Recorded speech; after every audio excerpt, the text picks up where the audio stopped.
یہ اس وقت کی بات ہے جب فرعون اپنی پاور کی پیک پر تھا۔ فرعون تکبر کے نشے میں ڈوبا ہوا تھا، وہ لوگوں پر ظلم کرتا تھا، خاص کر کے بنی اسرائیل پر۔ لیکن پھر اللہ تعالیٰ نے اپنے ایک ایسے بندے کو بھیجا جس نے آ کر فرعون کی سلطنت کو تباہ و برباد کر دیا، اور اس پیغمبر کا نام تھا حضرت موسیٰ علیہ السلام۔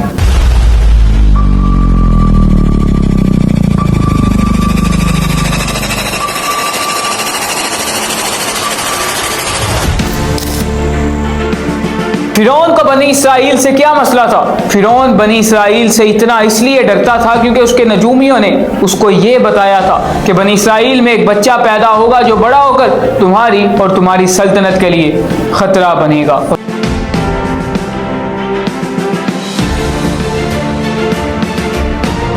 اور وہ بچہ کون تھا؟ وہ بچے تھے حضرت موسیٰ علیہ السلام۔ فرعون نے جب اپنے نجومیوں کی یہ بات سنی تو وہ ڈر گیا۔ اس نے بنی اسرائیل میں جتنے بھی لڑکے پیدا ہوتے تھے ان سب کو قتل کروانا شروع کر دیا۔ اسی کے بیچ حضرت موسیٰ علیہ السلام بھی پیدا ہوتے ہیں، جن کو ان کی والدہ فرعون کے قتل کرنے کے ڈر سے ایک ریور میں چھوڑ دیتی،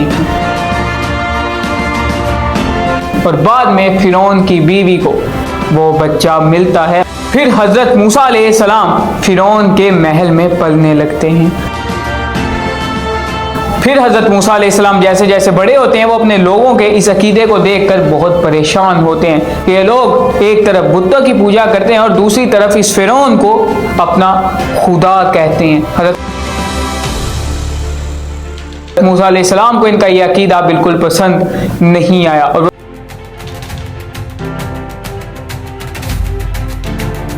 تو شروع سے یہی سمجھتے تھے کہ کوئی نہ کوئی تو ہے جس نے ہمیں بنایا ہے، کیونکہ جو بنی اسرائیل تھے وہ حضرت یوسف علیہ السلام کے قبیلے والے تھے، تو ان کو یہ پتا تھا کہ ونیس آف گاڈ پر ایمان رکھنا ہی صحیح راستہ ہے۔ تو حضرت موسیٰ علیہ السلام نے بھی ونیس آف گاڈ کو ہی چنا بجائے بتوں کے اور فرعون کے۔ حضرت موسیٰ علیہ السلام ونیس آف گاڈ کے راستے پر چل پڑے، جس سے کافی لوگوں کو ان سے پریشانی ہونے لگی۔ لیکن پھر حضرت موسیٰ علیہ السلام نے بنی اسرائیل کو ونیس آف گاڈ کی دعوت دینا شروع کر دیا اور ان کو سیدھے راستے پر لانا شروع کر دیا۔ بنی اسرائیل نے حضرت موسیٰ علیہ السلام کی بات مانی بھی، اور سب ایک بار پھر مسلمان ہو گئے۔ اس سے پہلے حضرت یوسف علیہ السلام نے بھی بنی اسرائیل کو ونیس آف گاڈ پر ہی لایا تھا، لیکن پھر وہ گمراہ ہو گئے تھے اور فرعون کو اپنا خدا کہنے لگے تھے، بتوں کو اپنا خدا کہنے لگے تھے، کیونکہ فرعون ان پر ظلم کرتا تھا۔ حضرت موسیٰ علیہ السلام نے ایک بار پھر ونیس آف گاڈ کا کنسیپٹ ان کے دماغ میں بٹھا دیا، اور پھر حضرت موسیٰ علیہ السلام بنی اسرائیل کے لیڈر بن گئے۔ پھر اللہ تعالیٰ نے ان کو ایک وحی کے ذریعے یہ حکم دیا کہ اب فرعون کے محل میں جایا جائے اور اس سے جا کر ڈیبیٹ کی جائے، اس کو کہا جائے کہ بنی اسرائیل کو آزاد کر دو۔ اس پر حضرت موسیٰ علیہ السلام اور آپ کے بھائی حضرت ہارون علیہ السلام فرعون کے محل میں جاتے ہیں۔ فرعون کے محل میں جا کر فرعون کو کہتے ہیں کہ تم بھی اسلام قبول کر لو، یعنی ونیس آف گاڈ پر ایمان لے آؤ۔ اس پر فرعون نے کہا ماننا تھا، فرعون تو اپنے طاقت، غرور اور تکبر کے نشے میں ڈوبا ہوا تھا۔ فرعون نے آپ کی بات بالکل نہیں مانی، الٹا فرعون نے کہا کہ تم میرے جادوگروں کے ساتھ مقابلہ کرو کہ تم زیادہ پاورفل ہو یا پھر وہ۔ اس پر ایک دن طے کر دیا گیا کہ اس دن حضرت موسیٰ علیہ السلام اور فرعون کے جادوگروں کے ساتھ مقابلہ ہونا تھا۔ وہ ڈیبیٹ کا دن آتا ہے تو جادوگر بھی آ جاتے ہیں اور حضرت موسیٰ علیہ السلام بھی آ جاتے ہیں۔ سب سے پہلے فرعون یہ پوچھتا ہے حضرت موسیٰ علیہ السلام سے کہ پہلے آپ اپنا جادو دکھائیں گے، یعنی فرعون کو یہی لگتا تھا کہ حضرت موسیٰ علیہ السلام نے جو بھی کیا وہ جادو سے کیا، لیکن ایسا بالکل نہیں تھا۔ حضرت موسیٰ علیہ السلام نے اللہ تعالیٰ کی مدد سے سب کام کیے تھے۔ حضرت موسیٰ علیہ السلام کہتے ہیں کہ پہلے جادوگر اپنا کمال دکھائیں کہ وہ کیا کر سکتے ہیں۔ جادوگر اپنی رسیاں، اپنے ڈنڈے جو ان کے ہاتھ میں تھے وہ زمین پر پھینک پھینکتے ہیں وہ کچھ نقلی سانپ بن جاتے ہیں. سانپ بن جاتے ہیں. اس پر حضرت موسیٰ علیہ السلام بھی اپنا عصا زمین پر رکھتے ہیں تو وہ ایک ایسا سانپ بن جاتا ہے جو ان جادوگروں کے سانپ کو کھا جاتا ہے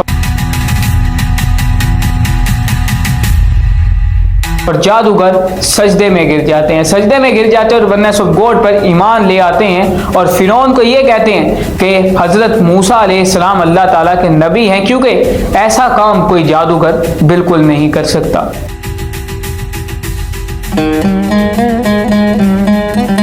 لیکن فرعون کو کہاں سمجھ آنی تھی؟ فرعون ابھی بھی نہیں سمجھا. پھر اللہ تعالیٰ نے فرعون کی سلطنت پر کچھ عذاب بھیجے. سب سے پہلا عذاب فلڈ آ گیا. نائل ریور جس کی ایجپشن پوجا کرتے تھے, اس کو اپنا گوڈ مانتے تھے کہ یہ ہمارے کھانے پینے کا ذریعہ ہے, وہی نائل ریور اوور فلو ہو کر ان کی بستیاں تباہ کر دیتی ہے. لیکن فرعون اس وقت ڈر جاتا ہے کہ میری سلطنت تو تباہ و برباد ہو جائے گی. پھر وہ حضرت موسیٰ علیہ السلام سے یہ کہتا ہے کہ آپ اپنے خدا سے دعا کریں کہ ہماری یہ جو ریور ہے یہ اپنی جگہ پر واپس آ جائے اور پھر میں اسلام قبول کر لوں گا. اس پر حضرت موسیٰ علیہ السلام اللہ تعالیٰ سے دعا کرتے ہیں, وہ فلڈ رک جاتا ہے اور فرعون پہلے کی طرح اپنی بات سے منہ کر جاتا ہے. فرعون یہ کہتا ہے میں نے تو کہا ہی نہیں تھا کہ میں اسلام قبول کروں گا. اس کے بعد حضرت موسیٰ علیہ السلام کہتے ہیں ٹھیک ہے. اس کے بعد اللہ تعالیٰ ایک اور عذاب بھیجتے ہیں فرعون پر. فرعون پر ایک ایسا عذاب آتا ہے کہ اس کی سلطنت میں ٹڈیاں آ جاتی ہیں,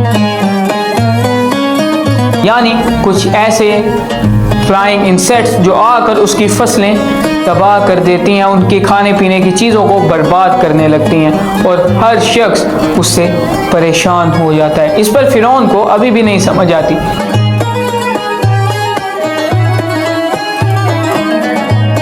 پھر ایک اور عذاب آتا ہے.